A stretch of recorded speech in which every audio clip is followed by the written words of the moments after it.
शांति। 16 अगस्त 2023 की बाप दादा की साकार मुरली। आज बाबा ने कहा, मीठे बच्चे, दूरदर्शी और विशाल बुद्धि बनो। शिव बाबा के कार्य में कभी डिस्टर्ब नहीं करना। डिस्टर्ब करने वालों को ऊंच पद नहीं मिल सकता। प्रश्न, इस दुनिया में मनुष्यों को कौन से ख्यालत रहते हैं जो सतयुगी देवताओं को कभी नहीं आएंगे? उत्तर, यह मनुष्य समझते हैं कि हम कमाएंगे तो हमारे पुत्र और पोत्रे खाएंगे, लेकिन यह ख्यालत देवताओं में नहीं होंगे, क्योंकि उनके पुत्र और पोत्रे सब यहाँ से ही वर्षा लेकर जाते हैं। वह समझते हैं हमारी अविनाशी राजाई है।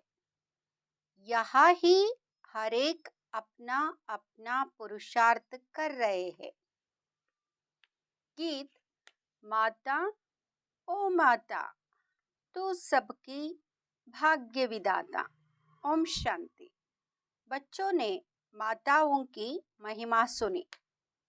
बच्चे जान चुके हैं किस किस माता की महिमा होती है। माताओं की इतनी महिमा करते हैं तो जरूर होकर गई है।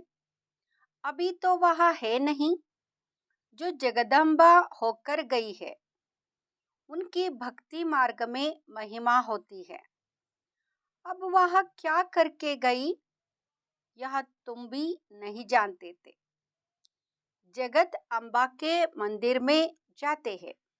जाकर उनसे कुछ ना कुछ मांगते हैं। कोई को बच्चे की आश होगी, कोई आशीर्वाद मांगेंगे। अब जड़ चित्र तो कुछ कर नहीं सकते, ना वह समझते, परंतु यह है भक्ति। तुम जानते हो वह पास्ट हो गए हैं।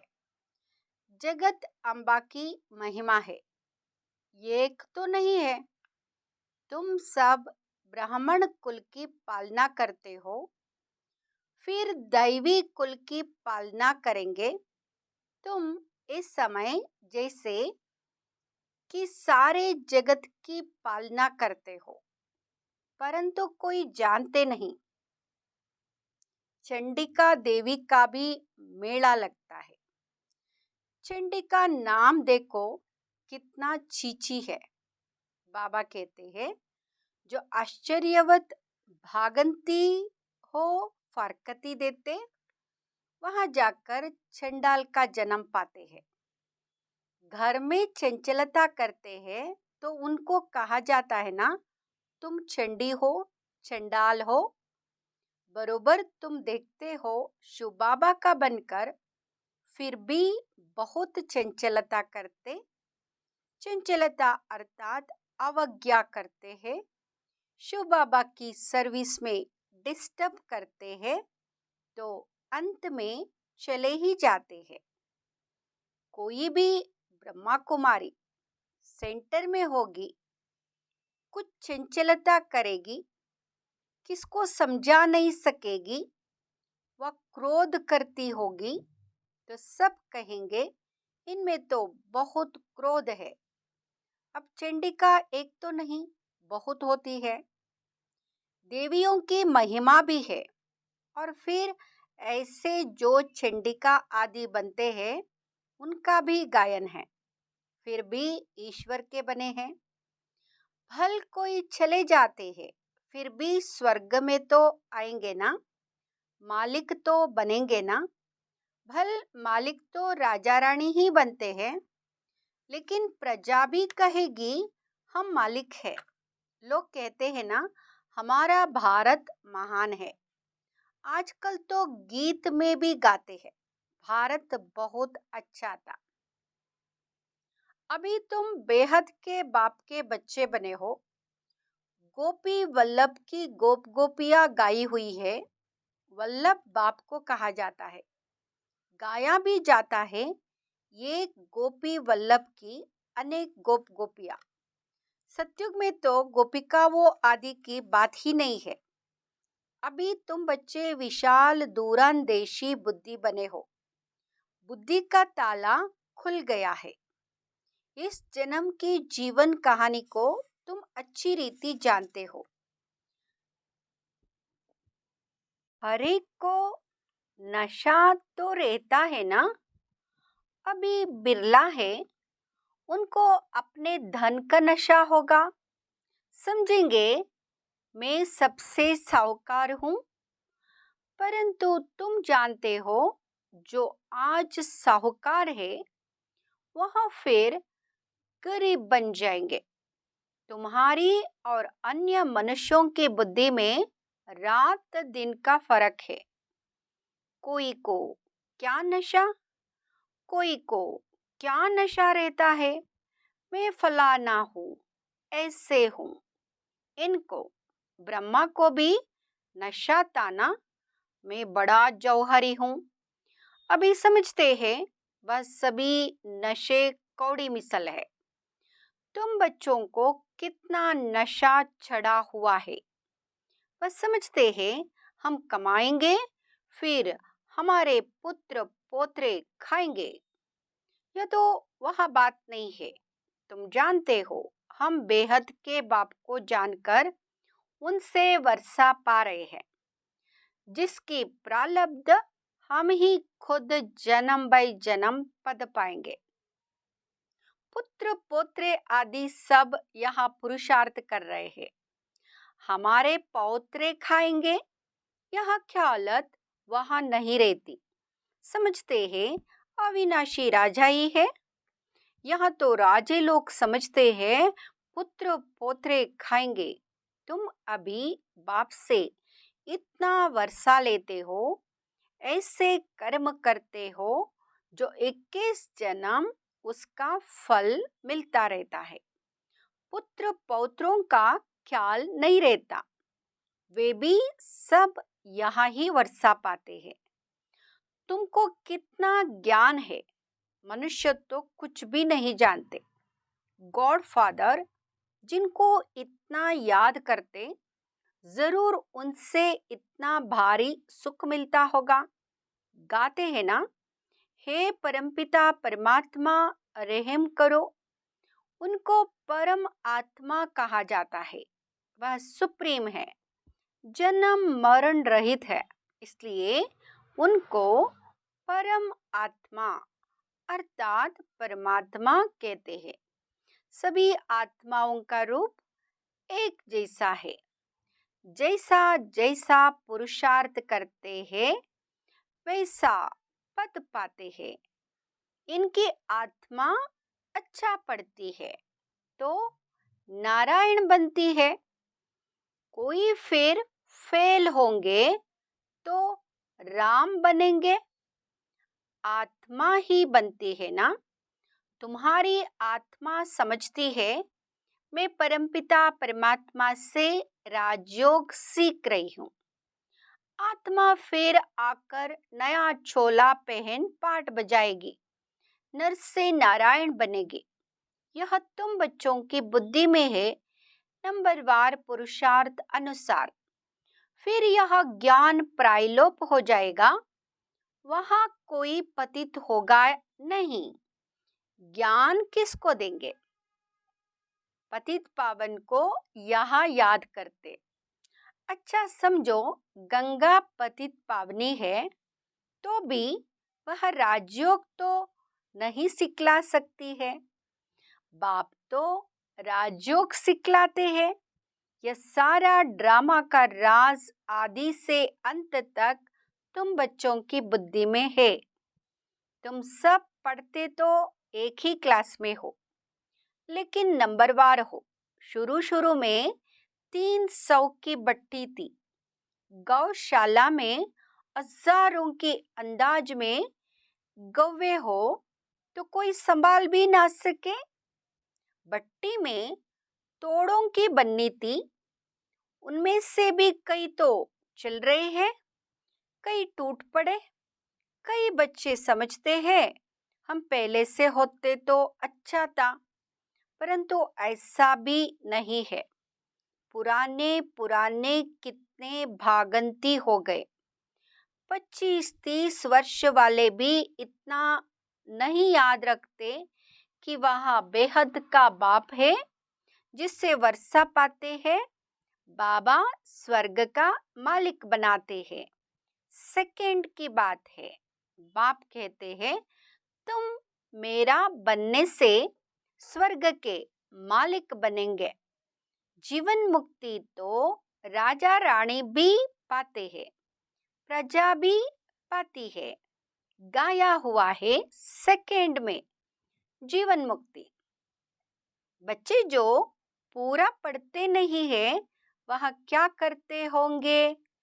चंचलता। कोई कोई बच्चे तो बड़े आज्ञाकारी होते हैं, बाप से भी अच्छा मर्तबा पा लेते हैं। बाप 100-200 कमाने वाला होगा, बच्चा लखपति बन जाता है। तो अलौकिक संबंध में भी ऐसे होता है। 7 रोज वाला बच्चा 25 वर्ष वाले से तीखा चला जाता है। नंबरवार तो होते ही है। तुम वास्तव में सब सजनिया हो, एक साजन को याद करते हो। तुम जानते हो बाप आकर हमको सुखदाम का वर्षा देते हैं। लौकिक पति है, फिर भी याद उनको करते हैं जो पतियों का पति है।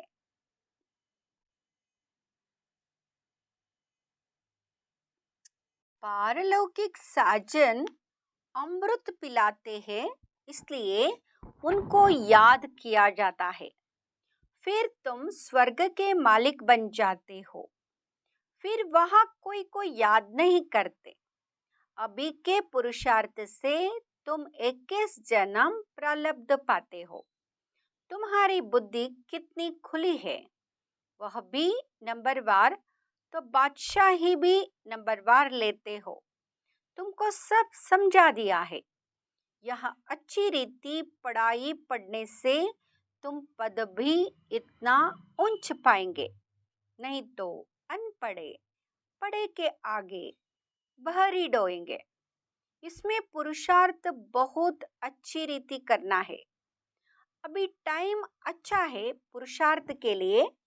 तुम जानते हो जहाँ जीना है वहाँ ज्ञानामृत पीना है अथवा पढ़ते रहना है। सैंपलिंग लगाते रहते हैं। कोई झट समझ जाते हैं तो समझा जाता है इनका पद तो अच्छा देखने में आता है, अच्छा नजदीक का फूल है, तन मन धन अर्पण कर बैठा है, सर्विस में अच्छा लग गया है। समझता है अपना समय जितना सर्विस में देंगे उतना फायदा है। जैसे बाबा हम ज्ञान नेत्रहीन अंधों की लाठी बना है, ऐसे हमें भी बनना है। तुम 1-2 की लाठी बनते जाते हो। अंधा बनाया है रावण ने, यह तुमको समझाया जाता है कि इस समय सारी दुनिया लंका है, सब शोक वाटिका में है। नाम रखा है अशोका होटल, वह खूब मजे उड़ाते हैं। अभी तुम जानते हो बाबा आया हुआ है। महाभारत लड़ाई सामने खड़ी है। यह तो लगनी है, जबकि घर के गेट्स खुलने हैं। द्वापर की तो बात ही नहीं, अभी तो घोर अंधियारा है ना। ब्राह्मणों की रात अब पूरी हुई है, बाबा आया हुआ है। यह बातें तुम बच्चे ही जानते हो, स्कूल में पढ़ते हैं। कोई तो बहुत अच्छे मार्क्स लेते हैं, कोई फेल हो जाते हैं। फेल की निशानी है चंद्रवंशी में चले जाएंगे। राम को क्षत्रिय की निशानी दी है, अर्थ नहीं समझते। लव कुश की क्या क्या बातें बैठ सुनाते हैं, कितने झूठे दोष बैठ लगाते हैं। गाते हैं राम राजा राम प्रजा धर्म का उपकार है। फिर यह सब बातें कहाँ से आई? यह सब बातें समझने की है। तुम जानते हो यह नॉलेज नंबर वार हमारी बुद्धि में है। स्टूडेंट को बहुत तीखा पुरुषार्थ करना चाहिए। हम गॉड फादरली स्टूडेंट हैं। टीचर को कौन नहीं याद करेंगे? हम हैं पतित पावन गॉड फादरली स्टूडेंट। इसमें बाप टीचर सदगुरु तीनों ही आ जाते हैं। तुम सब सीताएं हो ना? रावण की शोक वाटिका में पढ़े हो। इनकॉर्पोरियल गॉड फादर इज ज्ञान सागर नॉलेजफुल। श्री कृष्ण को अथवा लक्ष्मी नारायण को ऐसे नहीं कहेंगे। उनकी महिमा ही न्यारी है। गीत में भी गाते हैं उनकी महिमा अपरंपार है जो ऐसा बनाते हैं। तुम कहते हो बाबा हम आपसे पूरा वर्षा लेंगे। आप कितने मीठे हो, कितने प्यारे हो। लक्ष्मी नारायण कितने मीठे, कितने प्यारे हैं। लक्ष्मी नारायण के चित्र देखो, हमेशा मुस्कुराहट वाले दिखाते हैं। तुम जानते हो देवताएं इस भारत में ही थे, अभी कहाँ है? तुम सबको बतला सकते हो कि यहाँ उनका अंतिम जन्म है। फिर से श्री कृष्ण बनना है। अभी कृष्णपुरी स्थापन हो रही है।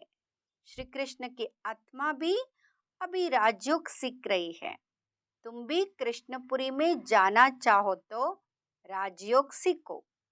लक्ष्मी नारायण कहने से मनुष्य मूंझ जाते हैं। श्री कृष्ण को झूले में झुलाते हैं। पूजा लक्ष्मी नारायण की करते हैं। उनका बाल चरित्र कुछ भी है नहीं। राधे कृष्ण फिर कहाँ गए, क्या हुआ, कुछ भी पता नहीं है। राधे कृष्ण कोई आपस में भाई बहन नहीं थे। अभी राधे कृष्ण का राज्य तो है नहीं। द्वापर में भी उन्होंने राजधानी का कुछ पता थोड़ी ही है। तो ये सब बातें समझने के लिए बहुत अच्छी बुद्धि चाहिए। लिटरेचर बनाने में भी मेहनत लगती है। विष्णु का अलंकार दिखाते हैं,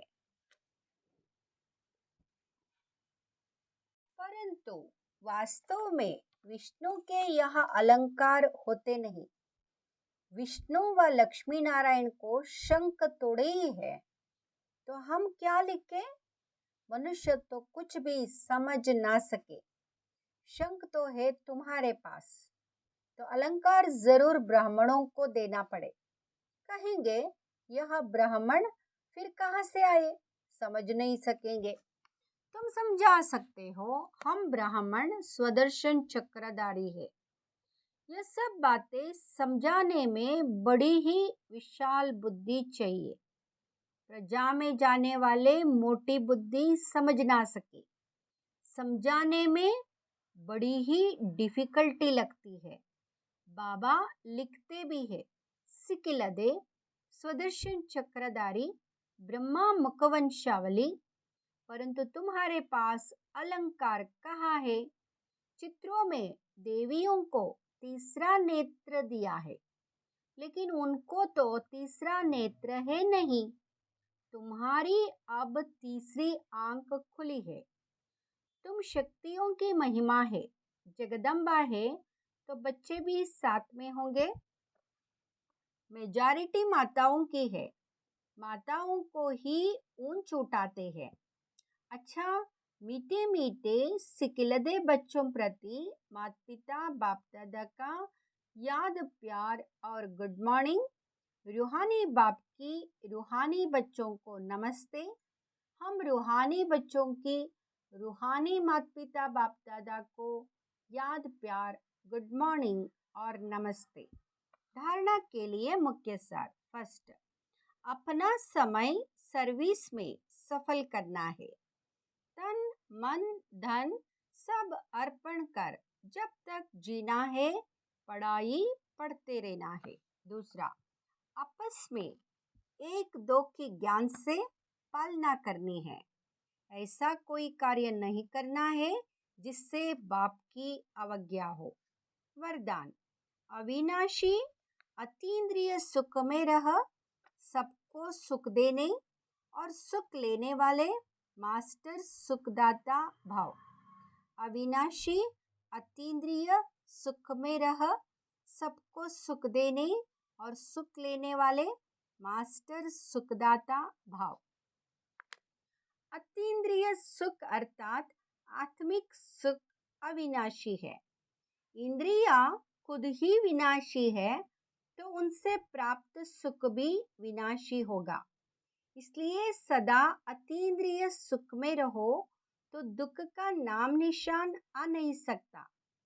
अगर दूसरा कोई आपको दुख देता है तो आप नहीं लो। आपका स्लोगन है सुख दो सुख लो, ना दुख दो ना दुख लो। कोई दुख दे तो उससे परिवर्तन कर आप सुख दे दो, उसको भी सुखी बना दो, तब कहेंगे मास्टर सुखदाता। स्लोगन। अधिक बोलकर एनर्जी गंवाने के बजाय अंतर्मुखता के रस के अनुभवी बनो। अधिक बोलकर एनर्जी गंवाने के बजाय अंतर्मुखता के रस के अनुभवी बनो। ओम शांति।